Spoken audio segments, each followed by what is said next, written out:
Hey guys, in today's video we're going to show you how to replace filters on your Samsung vacuum cleaner. You have two types of filters, exhaust filter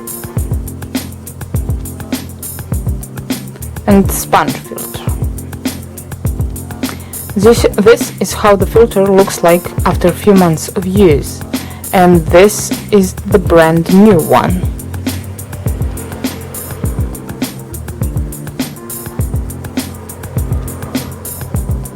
We start replacing the filter by removing the dust container from the vacuum cleaner and then the filter holder with a dirty filter inside.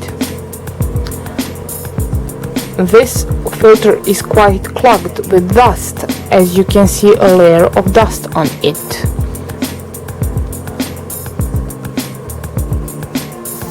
Dust is easily removed by washing in lukewarm water and drying for 12 hours after that.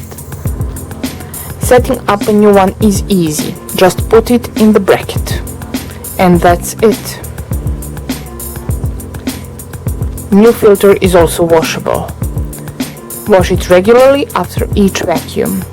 Our recommendation is to have two such filters to allow one to dry while the other is used. Put the dust box back and that's it. Exhaust filter is located on the back and it's easily removable. Filters should be changed every 6 months. This filter prevents dust from returning to living space, and as you can see, it's dirty on the inside.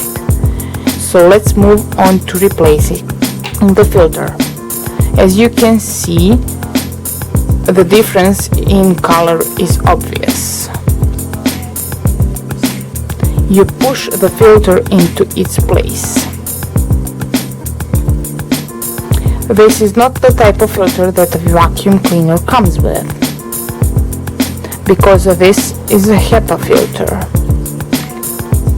and the vacuum cleaner comes with the sponge filter, which is less efficient than HEPA filter, and there is a problem with placing the HEPA filter.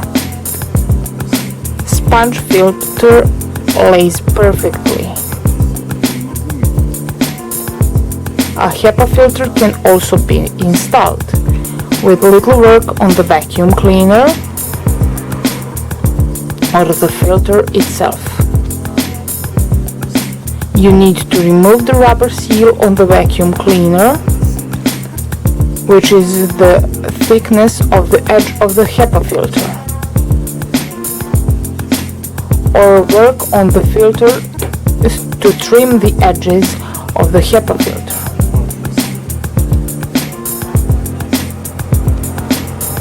And that's it. Thank you for watching. Don't forget to subscribe and give us a thumbs up.